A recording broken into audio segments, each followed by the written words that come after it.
Akkuma argitan mucayyoon kun nyaata hojjechuu jirti. Garuu arabaan aarii qabdi. Kilooraksii nyaatatti naqiti. Mucayyoo Ugaandaa tokkollee agartanitti yoo ta'e fincaan nyaatatti fincoofti. Erga nyaanni sun ga'e jechuudha. Viidiyoo mucayyoo sana namoonni agarsiisanii fida. Mucayyoon sun Ugaandaa natti fakkaatti. Lammii Itoophiyaa miti. Isheen kun garuu arabaa walitti bu'eensa qabdi na fakkaate. Nyaatatti kilooraksii naqxee hin ajjeesaa ittiin. Dhaadachuu jirti afaan amaariffaa dubbatti mucayyoon kun hin ajjeesa jettiin yeroo tokko maal beektan ijoolleen keenya jagnummaa keessa osuma biyya keessatti godhattee gaadha mucayyoon kun jagnummaa wayii akkuma bakka injiraa midhaan akka isheen taatu bakka haga sammuu ishee kana bakka akkana goote jechuun ka biyya keessatti bakka abdanii rakkinni sintumee biyya sana keessatti bakka injiraa mikasiqaayii agartanii karaa biyyaa baatan abdanii gaafa rabbiin immoo si milkeessee biyyuma Itoophiyaa sana ani dhugaa rabbiin itti ijoolleen keenya biyyuma sana keessa baatanii biyya arabaa seentanii jechuun akka biyya keenyaa fi amma fakkeenyaaf biyya kana gaafa seennu mataa ol qabannee dubbanna malee akka biyya keenyaaf akka nuti lammummaa Itoophiyaa tan akkuma biyyuma Itoophiyaa sana akkuma walii galaatti iyyuu nuti warra Itoophiyaa jedhamnu kun ka araba luka ishee arraabnuu fi arrabaan harkaan iquu fi biti arrabaan maaliif beektanii beektu haala biyya keenyaa osoo beektanii jireenya biyya keenyaa osoo beektanii gaafa as geessan akkummaa isa biyya nagaa keessaa ufee akkummaa isa jireenya gaarii keessaa ufee akkummaa Itoophiyaa biyya warqii keessaa ufeetti gaafa arabni wanta akkasinitti dubbattu yeroo 99 itti deebistu siigalee kaayyoo fi biyyaa baate beekta habiibti arabaaf marzii laachuu miti amma mucettii kana kaameraan ishee qaba siigalee ijoollee baay'eetu araba ajjeesuuf yaalii taasisa garuu bakka hedduutti qabaman agartanii jirtan mucettii Ugaandaa guyyaa eengaddaa viidiyoo ishee tiktokee deemaa jiru ni agartanii udaan itti hagdee haa ta'u fincaan haa ta'u akkasiin fida mucayyoo sana yuutuubiif jedhee sodaadhe tarii yuutuubiin orka jedhee sodaadhe suuraa isheellee sinii fida sigale nyaata erga hojjettee kaatee itti fincoofte na fakkaate garuu kaameraan ishee waraabaa jira arabni illee ishee waraabuu jirti ijoolleen keenya tokko akkuma horii biyya keenya beektanii akkuma horii tiksaa turtaniin gara biyya arabaatti as dhufina dursa biyya arabaa maal akka ta'e irraa baradha gaafa as geessan obsa baradha amma fakkeef arabni waan tokko waan siin jetteef ati marzii laachuuf hin qabdu kilooreksii adda addaa kan itti shintimeetii miicuu hin jira fincaan kee kana gochuun qabdu raba siin taane habiibti bayi biyya kee gale du'an badiin gaafa rakkattan immoo as baatanii yaa Oromoo ani qalamuuf yaa Oromoo ani akkas ta'uuf rakkoon ijoollee harka caalaan dhugaa rabbi isinitti hima harka caalaa akka rabbiitti yoo dubbanne ijoollee biyya arabaa bira jira rakkoon harka caalaa arabnis badii qabdi harka caalaa garuu ijoollee keenya bira jira maaliif beektanii obsan qaban bakka arabni xiqquma waa dubbatte taanan keessaafuu ijoollee haraama ofaa jirtan kun ifa manaaf godhaa malee waa jireenyuma biyya mataa isin galgashee asin fide ta'een beeku malee baay'ee aartan ani mucittii uma guyyaa kaleessa sagalee ishee irraa waraabu takkan agartanii jirtanii yeroo dura ufte takka baay'ee takka hin dandeessu waa arabni isheetiin jettu ani garuu kolfee darba yeroo sana ati akkamiin kofaltaa naan jetti obsa barachuu qabdan malee rimmaa baloo arabni akkamiin akkas naan jette arabni akkas ati koo rakkattee biyyaa baatee bar jechuun bitamnee akka biyyaa baane maaf deeggattu jedhaani bar yeroo tokko akka bitamnee hin beeknu bar akka dur warri keenya warra maalooti jedhani warra bitamanii halkan daakuu daaksifachaa bulu maal jedhan nama ergachaa bulan jedhan dur akkasii bar nuti bara kana keessa nuti gurguramnee jirra bar amma namni tokko gaafa waayifaa gaarii argatee ruuziuma kana gaarii argatee jedhee biyya arabaa kana akka bitame hin beeku bitamtee ufte habiibti akkuma warri keenya horii gabaa geessanii gurguratan nullee paaspoortii baafannee gurguramne jechuudha gurguramuu keessan hin dagatiin hamee ijoollee keenya maal taatanii har'a osuma arabni summii inda'uma arabni summii irra caala ijoollee keenya irraa barachuu jirti siigalee amma mucittiin kun arabaa wal lolte kilooreksii nyaatatti naqu maaltu fide kaan fincaa nyaatatti fincaa'u maaltu fide kaameraan eessa akka taa'e isin waraabaa jiru beektamne isin zim jedhaatuma kaameraa guddaa sana ofirratti eegaa ka xixiqqoo jira amma arabittiin kun guyyaa tokko mucayyoon sun amaara naaf fakkaatti afaan amaariffaa odeessitee araba ishee qabeera. Nyaata tuttufaa hin tufti shayii naaf fakkaate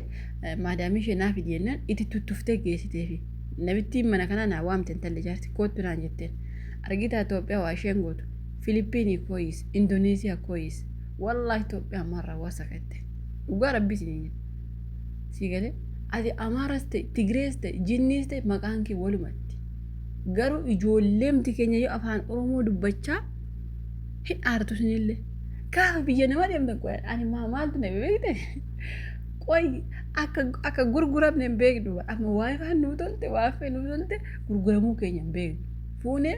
biyya keenya ufnee bitamnee ufnee har'a araba qoricha nyaachifnee gaafa ajjeesuuf yaalii goonu sheemiin naman qabu jedhaani bara nama biyya ofii keessa nagaa isaa jiraatu bitamtee uftee habiibti fincaan nyaata jiraatti fincaa'ina ittiin tufiina maali kuni ani baalagummaa daangaa darbe